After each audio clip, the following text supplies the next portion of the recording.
We have started this new year with a slight difference in the way we do our program these days.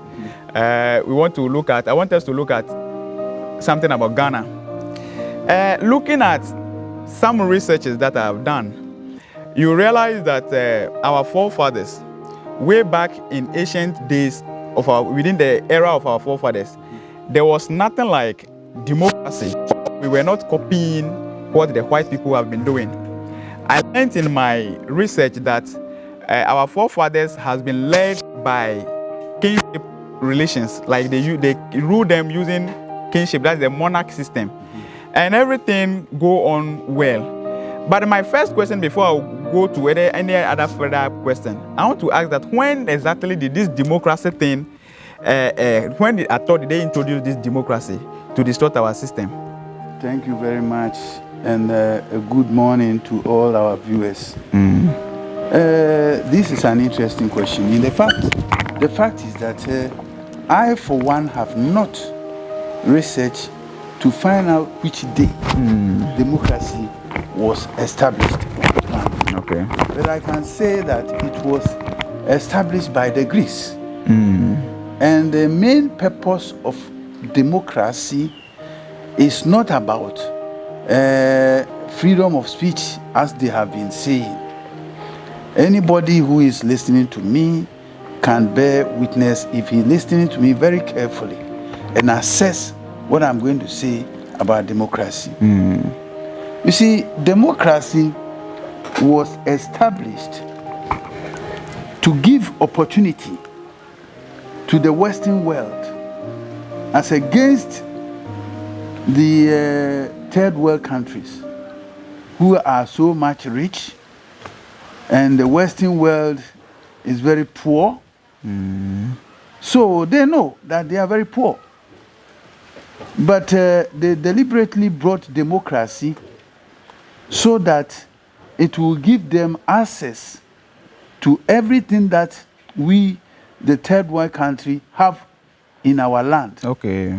So that they can utilize it for their interest alone. So if I want to get you right, you are talking about the natural resources that we have. Exactly so. The natural resources that the third world countries have should be used by the Western world and not the third world. So that was why they established this system of governance, which is called democracy. I call demon crisis. Okay. You see, somebody will ask me, why do I demonize democracy? Yes, of course, because democracy has never made my country, which is Ghana, go forward at all. We only get back because of democracy. Because the Western world, especially the powers who are ruling this world, then I can call the name of America, yes, especially, not Russia or China, but especially America and the Europeans, France in particular. They cherish democracy because if you are the president of Ghana and you are very much intelligent and wanted to serve your people diligently and want your people to prosper, that will be against the interests of the Western world. Okay. And therefore, they wouldn't allow you to do anything good for your own citizens, but rather you have to service them. If I say them, I mean the Western world. Western world. You see, so just like Kwame Nkrumah, he saw that Ghana can become a developed country. So he did everything in the interest of Ghana. And then it goes against the interest of the Western world. So they decided to overthrow him. And that was what brought Ghana's downfall. So right from that time, I was a very small boy. In actual fact, I didn't know what was going on, so I was also jubilating until I grew up to find out that I was rather jubilating against myself. You see, so I felt sad and got to know that what the Western world did against my country is most terrible and unhuman attitude. Okay, let me ask this question.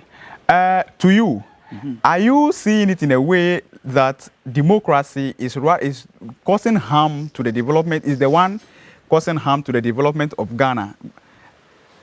Of course, Are you yes. are you laying emphasis that democracy is harming Ghana? Of course, yes. Democracy is deteriorating Ghana. Why am I saying so? Because let's take it for instance.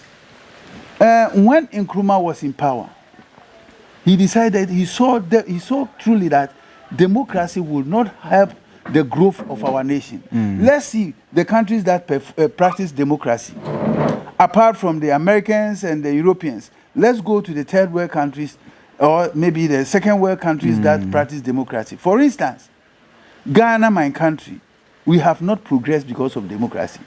But other countries are practicing democracy and they are far ahead of us. Okay, tell me which country, even America, who is practicing democracy, is suffering now and he is hiding his suffering.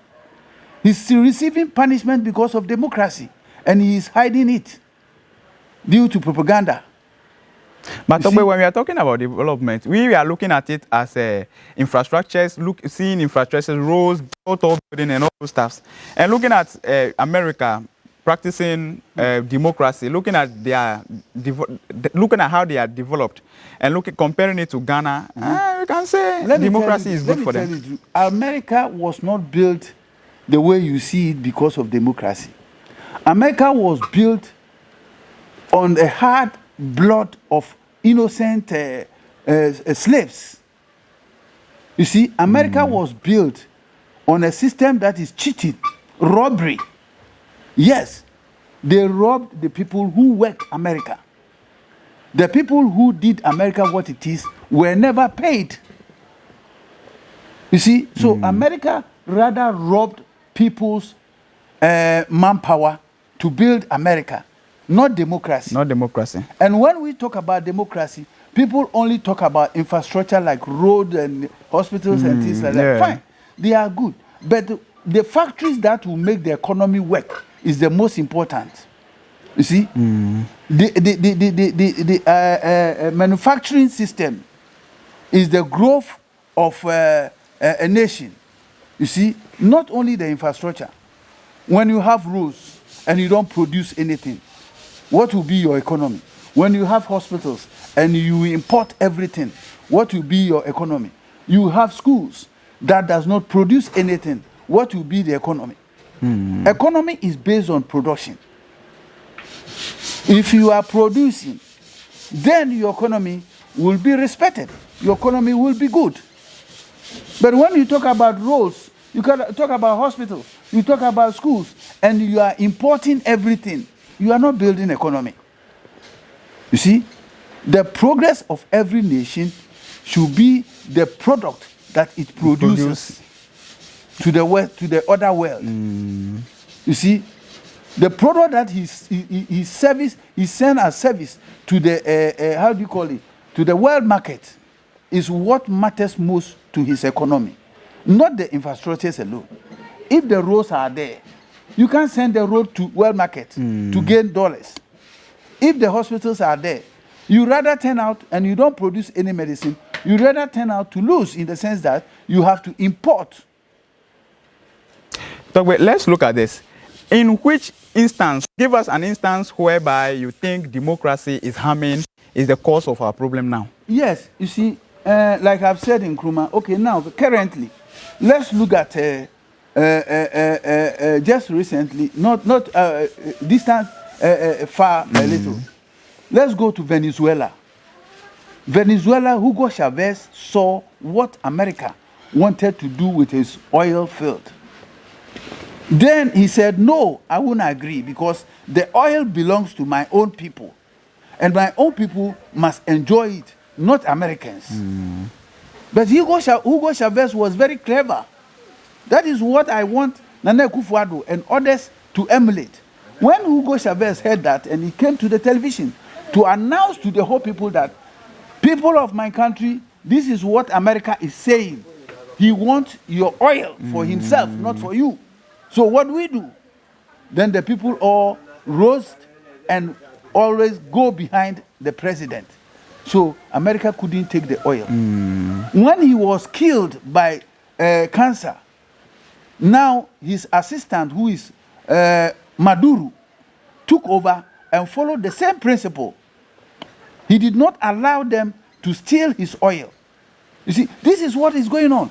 If you are a president who knows how to take care of your people and not to take care of other people outside your country, they will deliberately label you as a traitor. They will label you as a dictator. They will label you as anything that will deprive you from what you are doing. Then they have the television system, they have the radio system. So all the media, they are controlling it. So whatever they will say about you is what the media will publish to the public. Then they destroy you. You see, this is what they normally do. They destroy all your efforts. Then they will help the opposition. They will support the opposition to come and take over from you. So after they have supported the opposition with all their monies and effort and everything to overthrow you in ballot box, then they have access to all what you have, because it is them who install that person in that country. And therefore, when they are coming for your mineral resources, that person will never have a mouth to say, because when he wants to talk, they will shut his mouth up that we brought you here, you must obey our command. This is what is going on in the world. This is the essence of democracy. Democracy is only there to serve the Western world, not the interests of the ordinary people in their country. Because if I am a president and I know how to serve my people well, and all the mineral resources that I have, I want to use it to benefit my own people and not the Western world, you are my opposition. They will support you, give you more money to campaign against me. Then they will start with the media to destroy my name. That anything that they will say, I am squandering your money, I am doing this, just like they did to Kwame Nkrumah. You see, so democracy was established purposely to give chance to the whites to steal your mineral resources and steal all you have to enrich themselves, not you. All right, Togbe, thank you. You have given us an instance where which that shows that democracy can't help Ghana. Now, in which way can you tell us that democracy is the reason why law and order has not been enforced in Ghana here? Democracy cannot make law work. When you establish your laws, because of democracy, those laws are not going to work. Why am I saying so? I'm saying so because, take it for instance, go to Accra Central, UTC area. When I was young like you, it was a complete street that only cars pass through. But now when you go, you see in the middle of the road, people are marketing. People have built shops in the central area of Accra. Why is it continuing like that? Any government who is in power that makes law that everybody should move from this area, all the answer he will get is that we are not going to follow. And the opposition will deliberately promise them that, oh, when I come, I will allow you to sell. I will build more structure for you to stay there. You see, so this will shut the other person who wants to do good. It will shut his mouth up, because when he tries to do the right thing, the people will not appreciate it. The opposition will stand against him, use that as a tool against him, and then destool him. So he will also leave the people to do, because he wants them to vote for them. So same way also, if the opposition also come, they will do the same thing. They will also do take it for instance, this Galamsey of a thing. Galamsey is destroying our forest, destroying our livelihood. If I talk of livelihood, it means water. It is destroying our water bodies and everything. And somebody say, this Galamsey must stop. Another person stood somewhere and say, if I come, you will do the Galamsey. This same person stopped Okada, because Okada is causing more death, more accidents. He stopped Okada. Somebody came and wants to stop Okada. he now promised Okada people that when I come, you will come again. This is the essence of democracy. They don't think of the nation. They don't think of the nation. In actual fact, Ghana, my motherland, it's difficult to find a human being that loves the nation Ghana. It is very difficult to see somebody who say, I love Ghana to the extent that I will sacrifice even my life for Ghana. It is difficult. But when you go to Nigeria, as bad as we think Nigerians are, I tell you the truth, every single Nigeria, be him Ashao or whatever he sees, or you say Yahoo boy, they love their country. They prefer to go out and steal and send it to their country. But Ghanaians will prefer to steal from their country and send it out to another person's country. You see? So our life is opposite. We and the Nigerians, our life is always opposite. Most of the time, I used to say, Ghanaians used to say,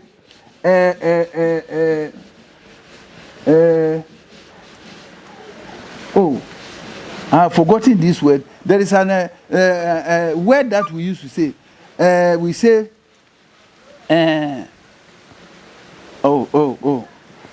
something like, "Enyonyam yesin ahunya." And then Nigeria will turn it and say, "Ahunya yesin enyonyam." There is a way we talk about it, but I've forgotten that particular phrase. You see?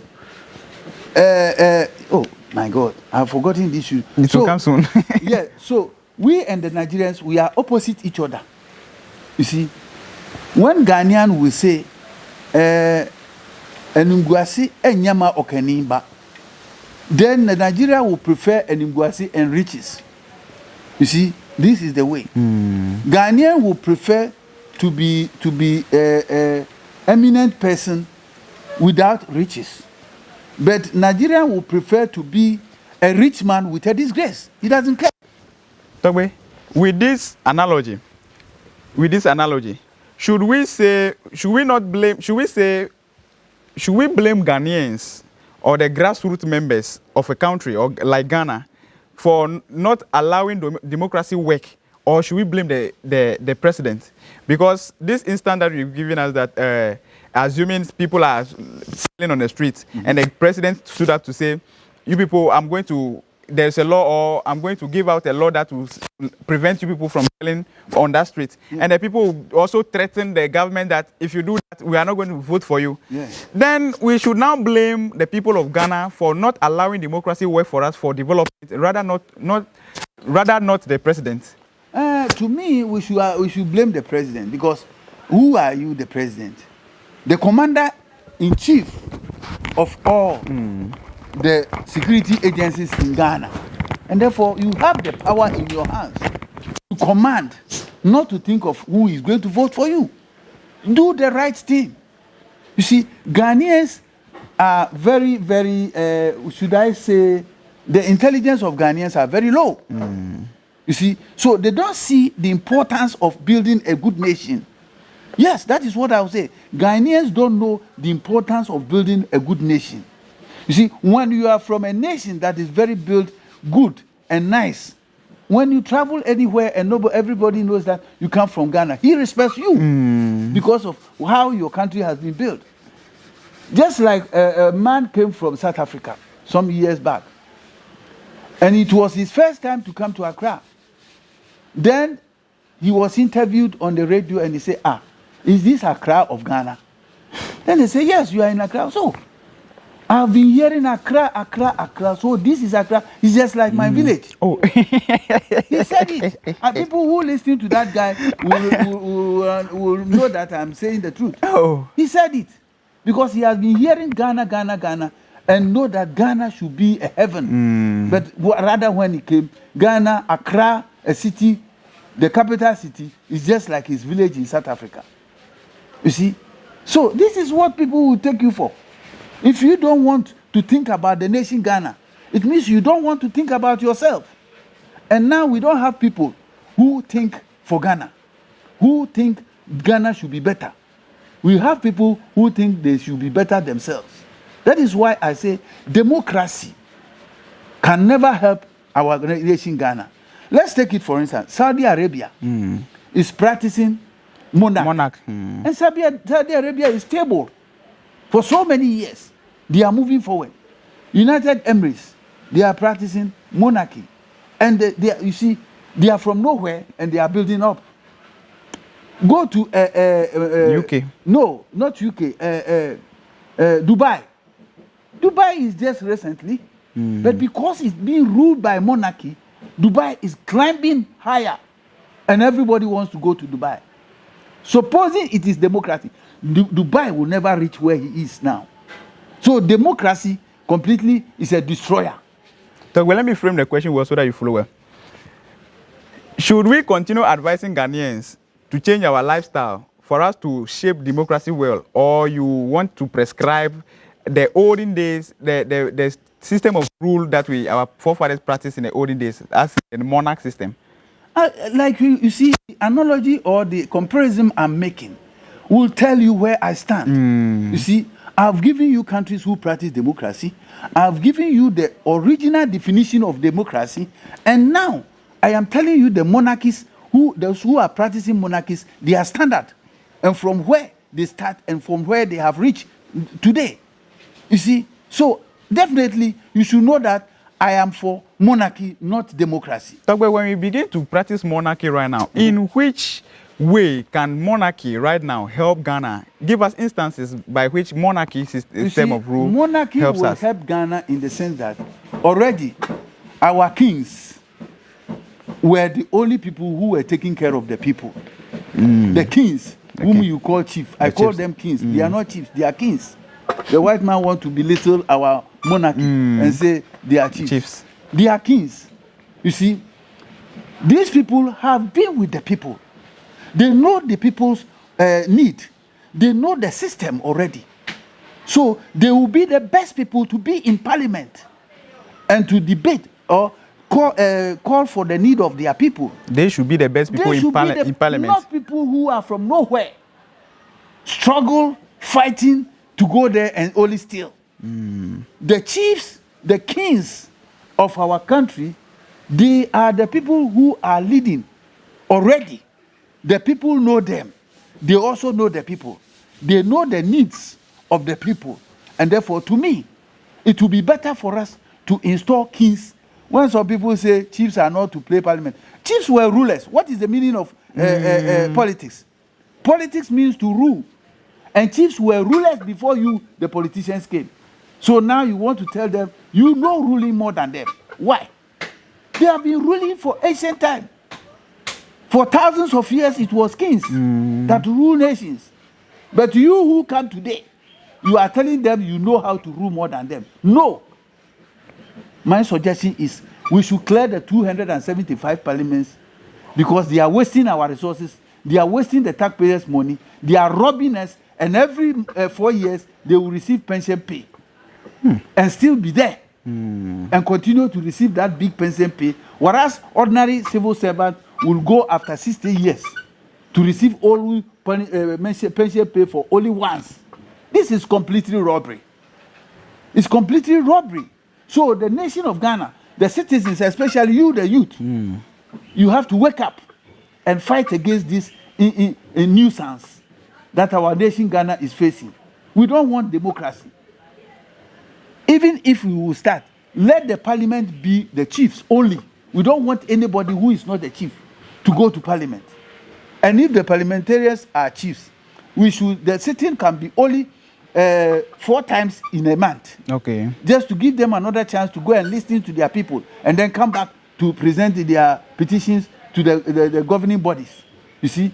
So, as for the parliamentarian system, we should let the chiefs be in our parliament. Where we should maintain the president, we should still maintain president. The president, we can maintain him for the meantime because to choose a monarchy to rule the nation will be a very difficult thing. We have to practice this that I'm talking, that the chiefs will be in parliament, not the current parliamentarians, not anybody who just came from somewhere, who doesn't, even sometimes the people are not living in the community. No, they don't live there. They don't even know them. They don't need to. They go there when it's time for campaign. Yes, they don't know what the people need, and you have chosen them to lead these people.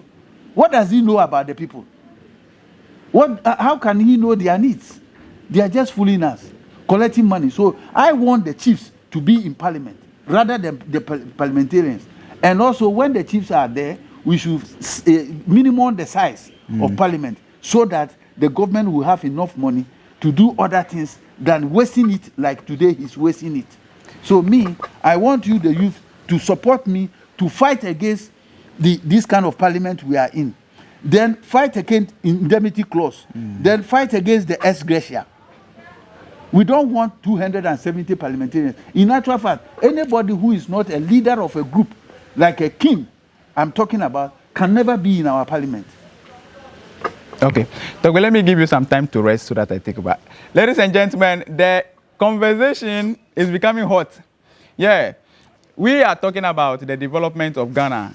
It concerns us. So we are also supposed to put our mouth inside when it comes to development of Ghana. We are looking at democracy as compared to what our forefathers have been practicing. That's the kingship system of ruling. We compare democracy as in how Ghana is practicing democracy right now, as compared to some countries that are also practicing the monarch system. According to Togbe said, if it will be good, and if it is good, that we should go back and practice our kingship ruling system, where he made mention that we can maintain the president, but the parliamentarians, people who make law, people who converge themselves in parliament to make law for us, should be the kings from different tribes, or of course, from different tribes, for them, because they are the people who are with the people. The kings, our chiefs or our kings, are the people who are living in the locality of where they are coming from. So they know the needs of the people more than a parliamentarian who just sits outside the country, go back to his people only when it's time for campaign to win power again. Togbe, if we should select president, let's say we have succeeded in allowing the chiefs to occupy the seats in parliament. When we want to, if we need president, should we also vote? When we vote, is that not the same democracy? No, we can't vote for president. You see, we can have people who present themselves as candidates who want to be presidents. Fine. We take all their names.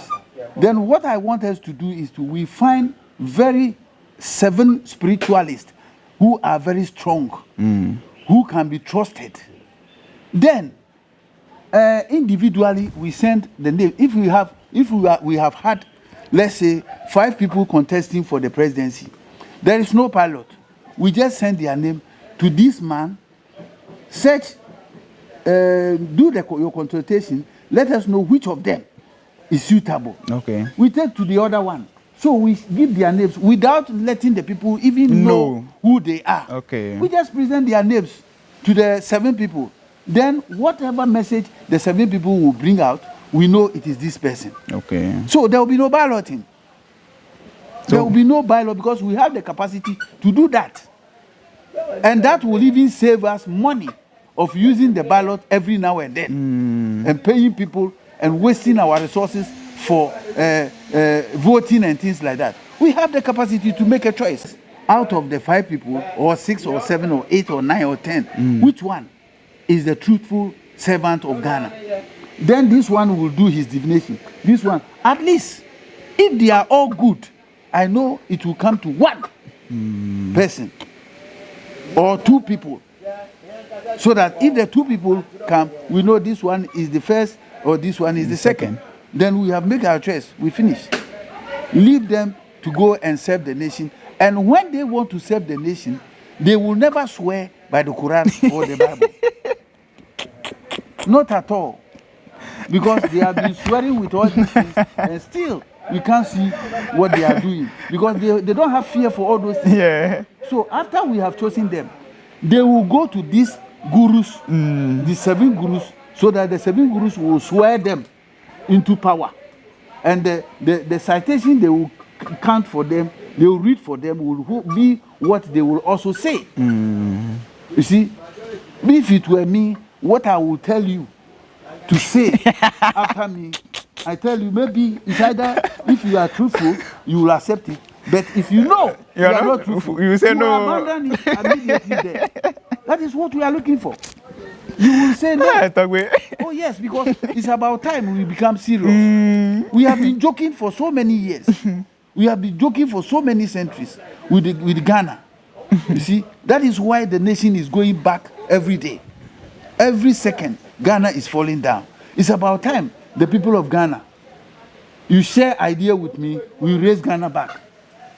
You see, because this time we have to take a bold decision and let these armed robber parliamentarians go away. Yes, the reason why I'm saying they are armed robbers. Yes, look, according to our law, when somebody goes to pension, he is not supposed to serve in government again. He can go and do his private business. But here is the case. These people, they serve after 4 years, they go to pension, and they are still there. So somebody has gone to pension almost 10 times since the beginning of 1992. He's still there, going to pension every 4 years and collecting what is called the ex-gratia every 4 years. Can't Ghanaians reason and know that this is a complete robbery? Why? Are we so weak mentally? I am surprised that people are not saying anything about all this.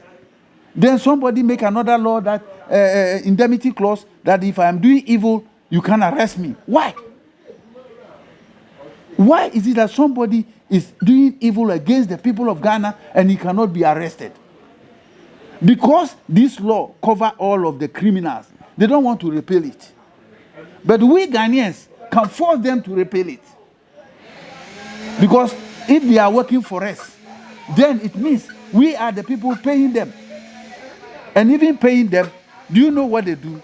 They always tell them, oh, Ghanaians, you are the people who voted us to work for you. So in one way or the other, you are my employee. But if I am the one who have employed you, who determines your salary? It's me. But now you determine your salary yourself. Isn't that a robbery? You determine your salary, you determine every incentive yourself without consulting Ghanaians. You see, this is completely robbery. If Ghanaians are the people who have voted you to work for them, they should determine, you should sit down, not that you sit in parliament, because in parliament you are all criminals, you are all the same. It is only when something is going against your party that you will fight against. But when it comes to sharing of Ghana's property, you all go together as one. So this time, if that is the case, it shouldn't be you determine what you should be paid. Come out, let we Ghanaians voted for you that we want to pay you like this. If you accept it, you work. You don't accept it, you leave and go. We cannot pay for your maid. We cannot pay for your house.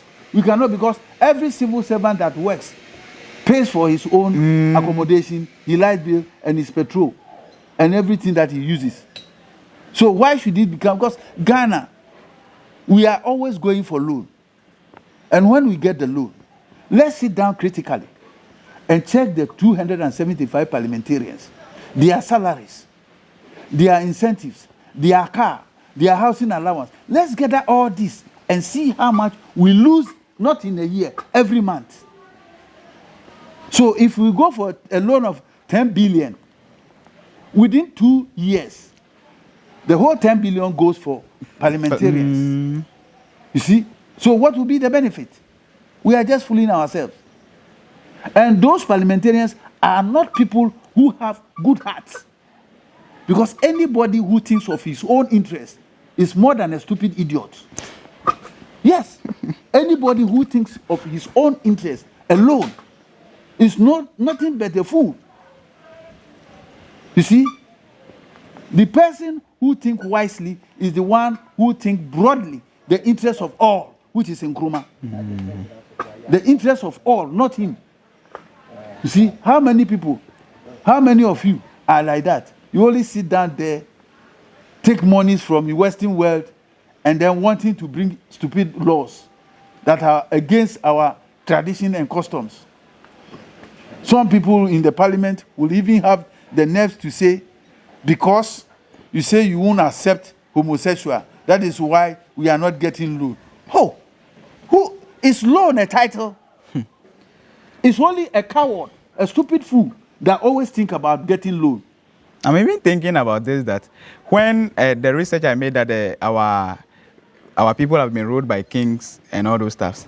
If it were to be those days that we are, if it were to be those days, can they even send that issue to the Nananum or to the king palace and say we want to accept homosexuality? How dare them? But now in democracy, they have the guts to even discuss that in parliament. Because democracy has become like a, what do I say? Like a bird without feathers. Democracy is like a bird without feathers. It cannot flow. It cannot flew to see what is in other places. It's always on the ground.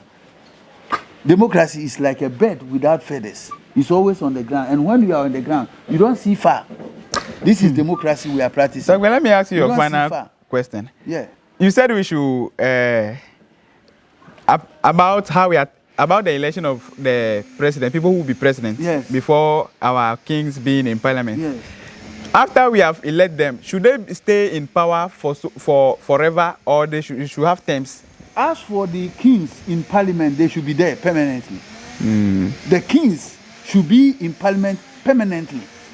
You see, why would you want the king to be, unless he's dead? Then we replace it according to his tradition. You see, so as for the kings, they should be the authorities to give us law in our country, because they are the best people that can make Ghana laws better. Because if it is kings who are in parliament, can you think somebody will go and give him bribe that he should accept LBGT or whatever it is? He will be afraid, because he's a traditional man. He knows the custom of his people. Because if his people got to know that this Togbe or this chief is the one who say we should practice this, he will be destooled immediately. And once you are destooled, your parliamentary system is gone. You see? So that is the best. And they can make laws that will work, because nobody is voting for them. That you will say, if you say I should quit from the road, I will vote for you. Nobody. So the laws will work. Any law that he pass will work, because you are not the one who put him there, that he should be afraid of your vote. You see? So that will be the best to solve our problems. Togbe, thank you very much for your time. Until next time, we'll call you again. Ladies and gentlemen, this is where we will bring our conversation to. We are coming to bring it to an end here. Togbe is just giving us an idea as to how Ghana can develop, or Ghana can come back to its normal post as a Dr. Kwame Nkrumah thing for Ghana. We will say a very big thank you to people who are supporting the program, people who have been donating to support the program. Thank you, and may the Nananum continue to bless them so that they support the program from now till infinity. Until next time, my name is Mauto, aka Folumo, aka Mizo.